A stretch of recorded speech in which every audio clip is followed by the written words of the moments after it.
Some words have the power to shatter kingdoms, not through force or magic or political brilliance, but through raw vulnerability that strips away every defense you've spent centuries building.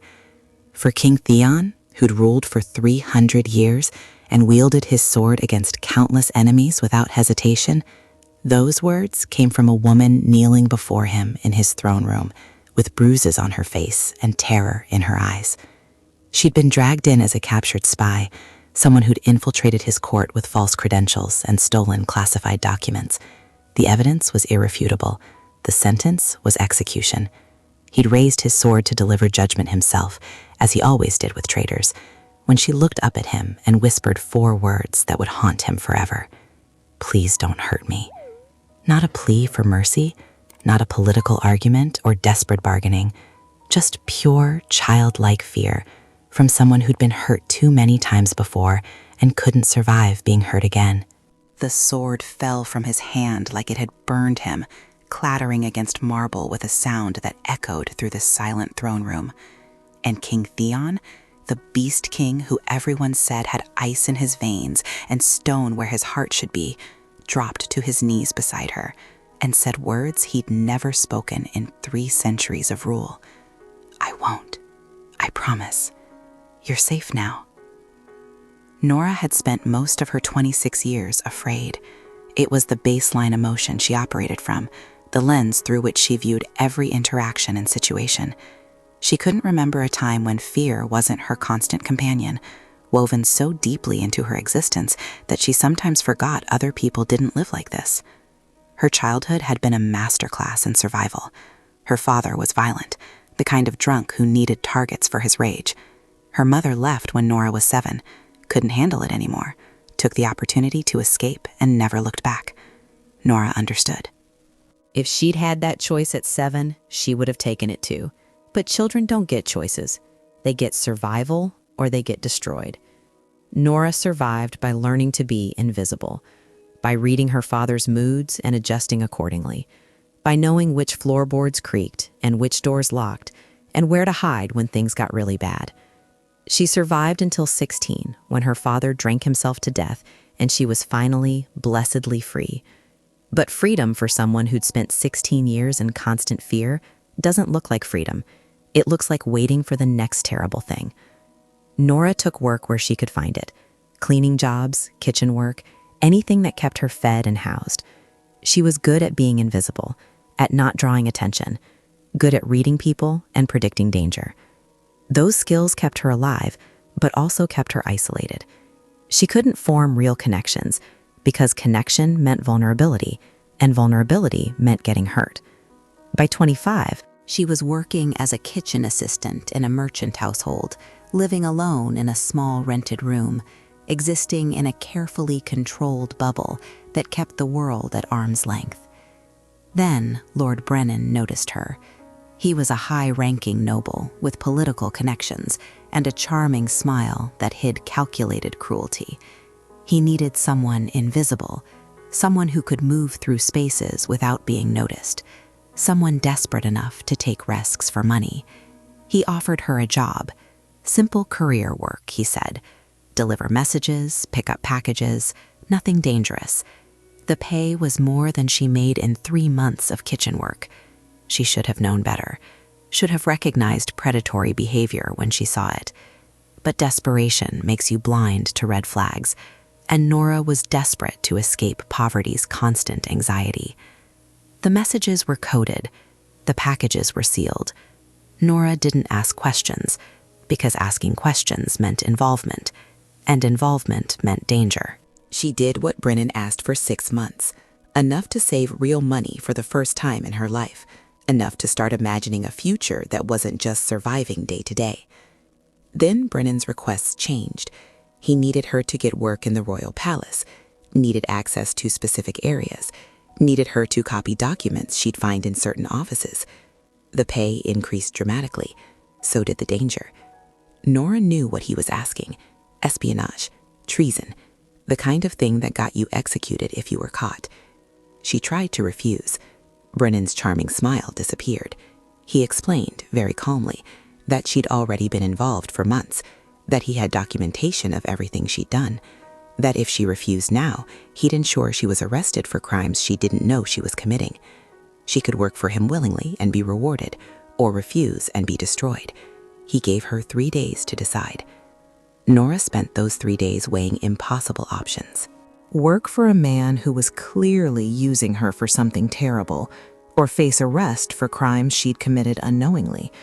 Neither choice was survivable, but one at least postponed destruction. She agreed, hated herself for it, but couldn't see another path. Brennan got her placed in the palace through forged references and his political connections. She was assigned to housekeeping in the administrative wing, close enough to the offices Brennan wanted accessed. She spent 3 months cleaning and slowly, carefully following his instructions, copying documents when offices were empty, photographing correspondence, leaving materials and dead drops for Brennan's people to collect. Every task made her sick with fear and self-loathing. Every day she expected to be caught.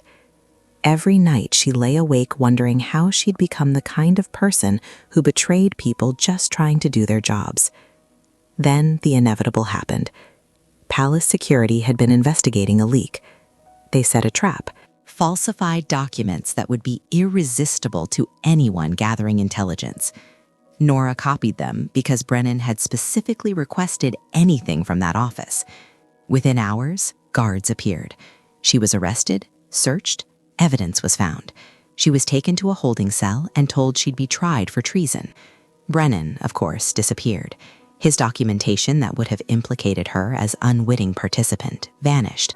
He'd covered his tracks perfectly. She was the perfect scapegoat, disposable, exactly as he'd planned from the beginning. The trial was brief. The evidence was overwhelming. Nora had no defense, because the truth sounded like lies, that she'd been manipulated and threatened, that she hadn't known what she was doing initially, that she'd tried to refuse but been coerced. None of it mattered against hard proof of documents stolen and intelligence compromised. The sentence was execution by royal decree. The king himself would carry it out. As he did with all traitors. It was meant to be a message. Betray the crown and face personal judgment from the man who'd ruled for 3 centuries. Nora spent her last night in the cell, alternating between numbness and terror. She'd survived 26 years of abuse and poverty and fear, only to die because she'd been desperate and made terrible choices. It felt inevitable somehow, like she'd always been heading toward this ending. They came for her at dawn, dragged her to the throne room where hundreds of nobles and officials had gathered to witness justice. She was forced to kneel in the center of the marble floor, hands bound behind her back, while someone read the charges. Espionage, theft of classified documents, betrayal of the crown. Each charge was accurate. She didn't bother denying them. What was the point? King Theon descended from his throne with a sword that looked ancient and perfectly maintained. He was tall, imposing, everything you'd expect from someone called the Beast King. His face was carved from stone, showing no emotion. He'd done this before, would do it again.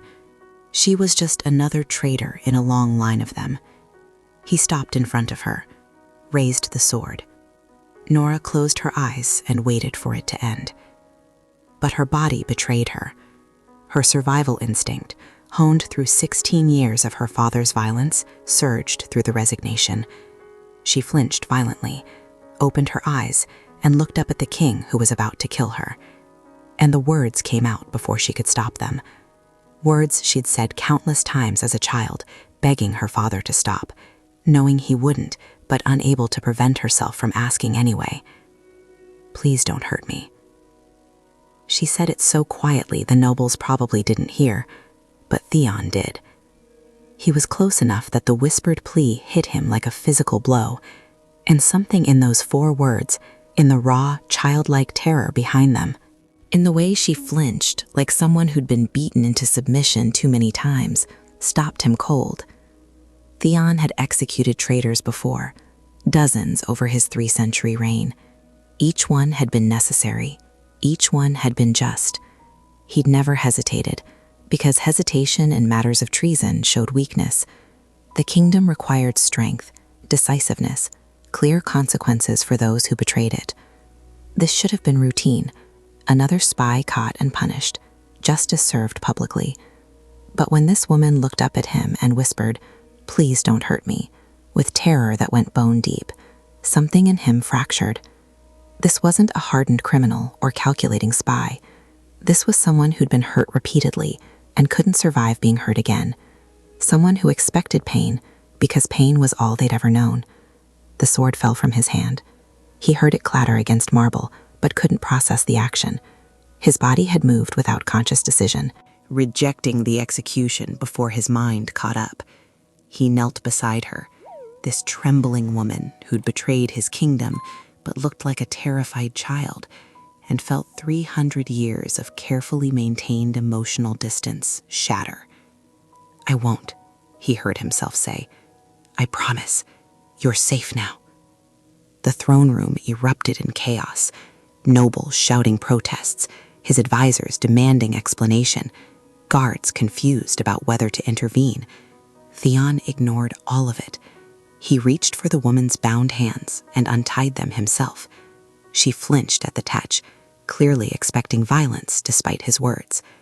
When her hands were free, she wrapped her arms around herself protectively and started crying silently, the kind of tears that came from someone who'd learned to cry quietly to avoid attracting attention. "Stand down," Theon ordered the guards. "Clear the room. Everyone out except my personal staff." "But Your Majesty," Lord Commander Marcus protested, "she's a traitor. The evidence is irrefutable." "I said, clear the room." His voice carried enough authority that even confused and angry, the court obeyed. Nobles filed out muttering. Officials left shaking their heads. Within minutes, only Theon, the woman, and Seraphina remained. Seraphina approached carefully. "Your Majesty, what are you doing?"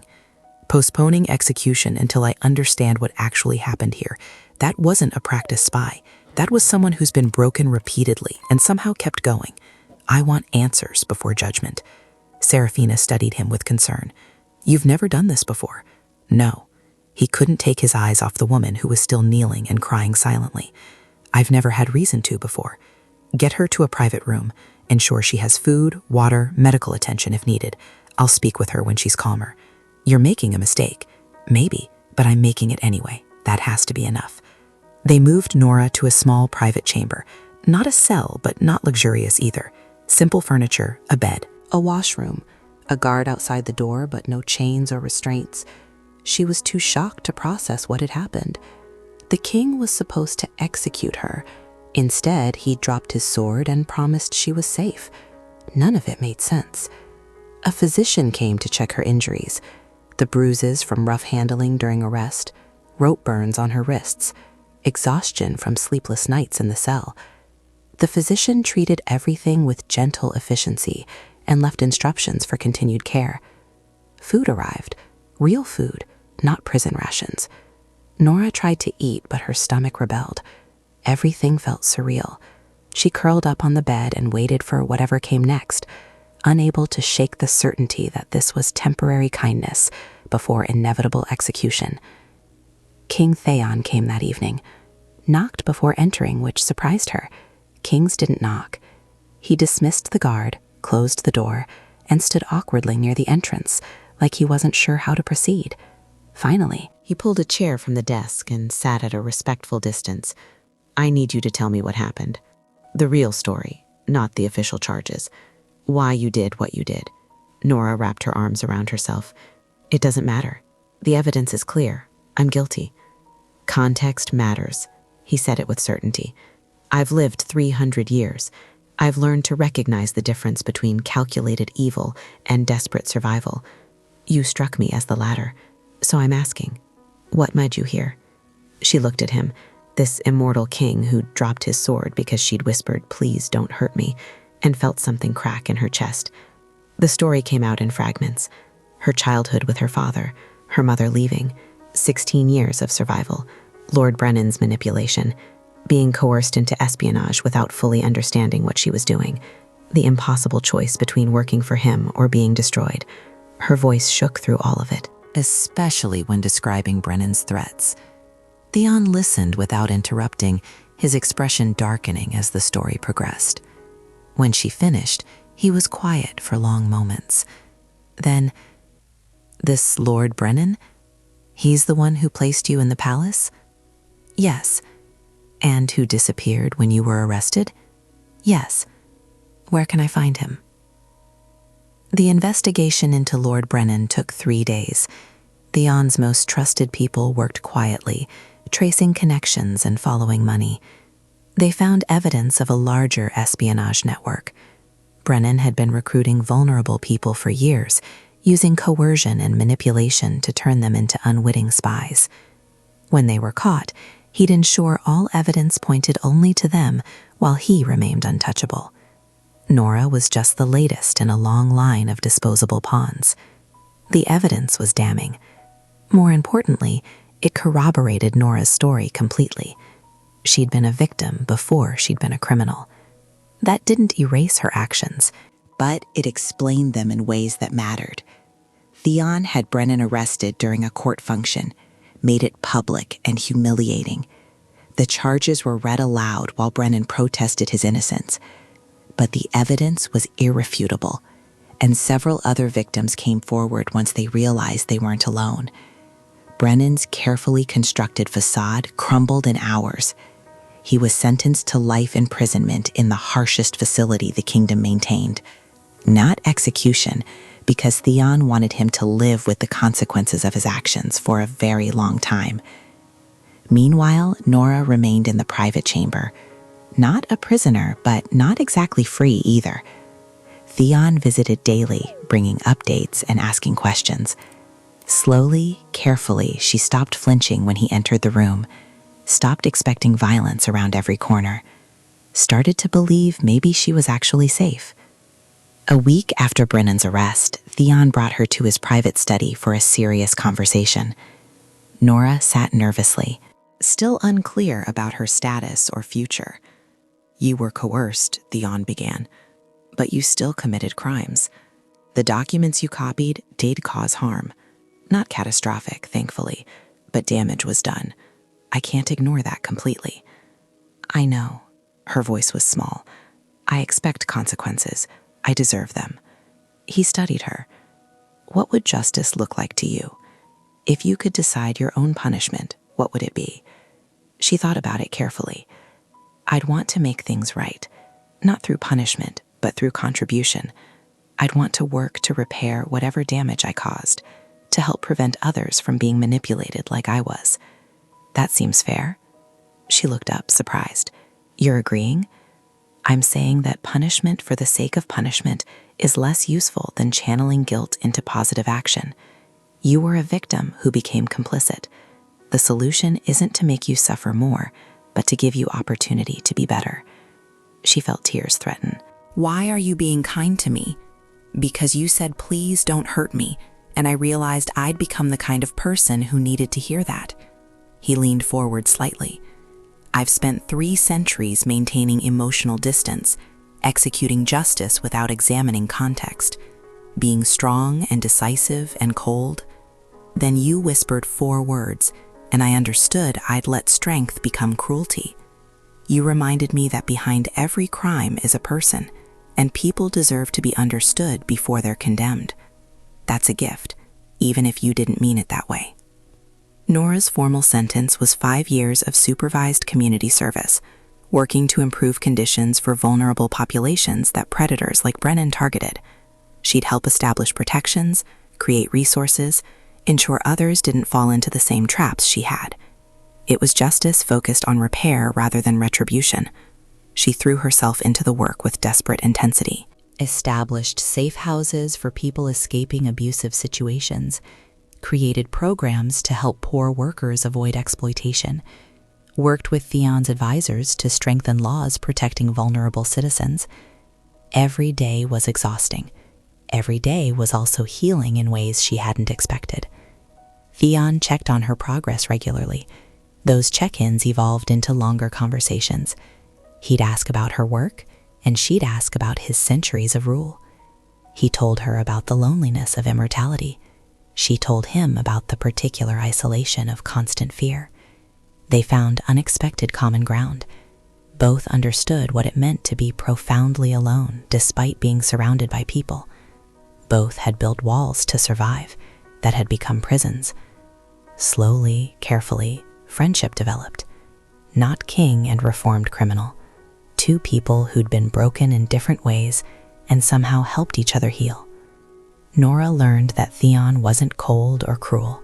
He was exhausted from 3 centuries of carrying impossible burdens alone. Theon learned that Nora wasn't weak or worthless. She was someone who'd survived unimaginable circumstances and still had compassion left.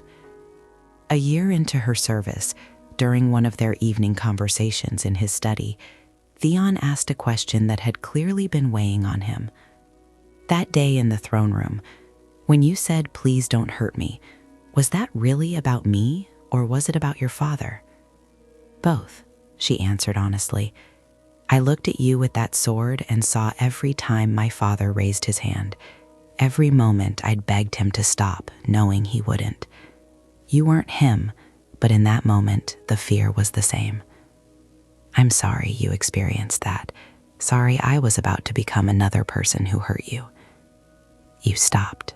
That's what matters. He shook his head. I almost didn't. I was so focused on duty and justice that I nearly killed someone who'd already been hurt too many times. That should horrify me more than it does. Why doesn't it? Because you've had to make hard decisions for 300 years. Because being strong required shutting down empathy. Because you couldn't let yourself think of criminals as people, or you'd never be able to maintain order. She met his eyes. But you did stop. The moment you saw me as a person instead of a crime, you stopped.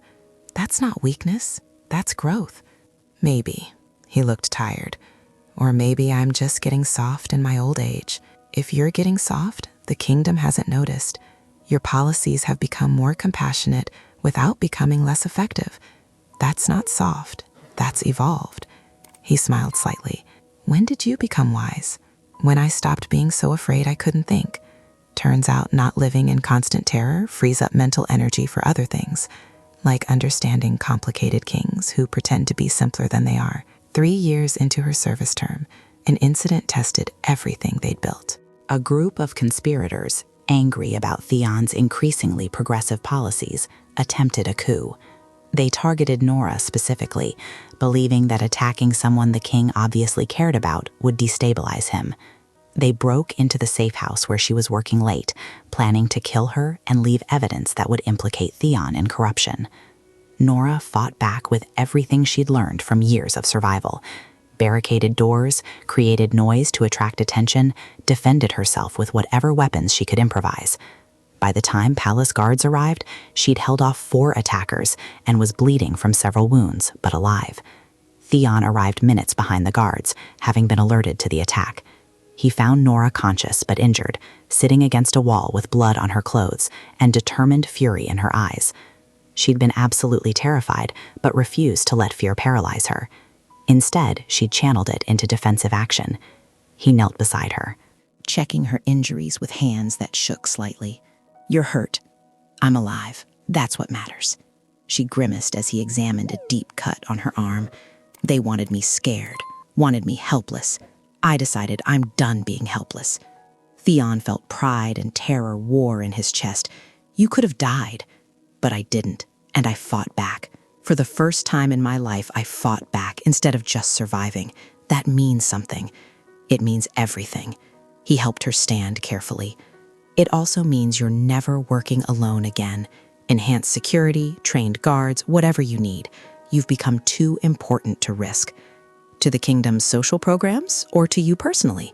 Both, he said it without hesitation. You've changed how I rule, how I think about justice and mercy. You've proven that people can heal and grow and contribute even after terrible circumstances. Losing you would damage more than just me personally. She leaned against him, exhausted and hurting, but also feeling something she'd never felt before. Powerful, capable, worth protecting. Then I guess I'll have to keep not dying. Good plan. Let's stick with that. The attack was investigated thoroughly at the meeting. Instead, He offered her a formal position, Director of Social Protection Services, cabinet-level authority to establish and oversee programs protecting vulnerable populations, real power to make systemic changes, significant salary and resources, the kind of offer that would make her one of the most influential people in the kingdom. "Why me?" she asked, overwhelmed. "Because you've proven you can take trauma and transform it into compassion. Because you understand what vulnerable people need. Because you've been vulnerable. Because I trust you completely. Because over 5 years, you've become one of my closest advisors and best friends, and I can't imagine governing without your perspective." She felt tears threaten. "I was a traitor who you almost executed. You are a victim who got caught in an impossible situation. You've spent 5 years proving that people deserve second chances. Now I'm offering you the chance to ensure others get them too." She thought about the terrified woman who'd been dragged into this throne room expecting death, about the king who dropped his sword because he'd seen her humanity instead of just her crimes, about 5 years of healing and growing and learning to be someone worth the mercy she'd received. "Yes," she said it firmly, "I'll take the position, on one condition. Name it. You stop calling yourself cold or cruel or saying you're getting soft. You're not soft. You're strong enough to be compassionate. That's different." He smiled, genuine and warm. "Deal." She smiled back. "Then we have an agreement. Your Majesty, Theon. If we're going to work together at this level, you should call me Theon." She tested it carefully. Theon. Felt strange, but also right. "All right, Theon it is." "Good." He extended his hand formally. "Welcome to the cabinet, Director." She shook it, feeling the moment's significance. "Thank you for not hurting me. Not just that day. Every day since. You've given me a life I never imagined possible. You gave me back my humanity when I was close to losing it." He held her hand a moment longer than strictly necessary. "Thank you for trusting me enough to heal. That means more than you know." The years that followed validated every choice they'd made.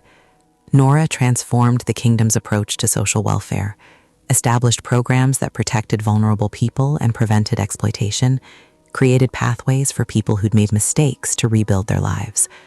Her work saved thousands and inspired other kingdoms to adopt similar policies. She and Theon ruled as genuine partners. Their different backgrounds created balanced governance. He brought 3 centuries of experience. She brought understanding of struggle. Together, they built a kingdom that valued both strength and compassion. 10 years after that day in the throne room, they returned to the spot where everything changed. The marble had been cleaned, but Nora could still picture exactly where she'd knelt, where Theon had raised his sword, where she'd whispered, "Please don't hurt me," and changed both their lives. "Do you ever regret it?" she asked. "Not executing me? Showing mercy when you were supposed to show strength?" "Never." He stood beside her, looking at the spot where he'd dropped his sword. "That moment taught me that real strength isn't about being unmovable. It's about being willing to change when change is right. You taught me that." She smiled. "And you taught me that some people are worth trusting, that not everyone who has power over you will abuse it, that it's possible to be safe." He took her hand. "We taught each other. That's what matters." They stood together in the throne room where everything began, 2 people who'd been broken and healing and powerful, living proof that sometimes the most important words are the most vulnerable ones, that mercy requires more courage than cruelty. And that when someone whispers, "Please don't hurt me," the strongest response is, "I won't. I promise. You're safe now." If this story reminded you that vulnerability can be powerful and mercy takes courage, hit that subscribe button and ring the notification bell. Drop a comment with the word moon if you believe second chances can transform lives. Share this video with someone who needs to know that being hurt doesn't make you broken, and the right person will choose compassion over judgment. Sometimes the bravest thing you can do is ask for gentleness, and sometimes the strongest thing you can do is offer it. Thanks for watching, and remember, we're all more than our worst moments, and everyone deserves the chance to prove it.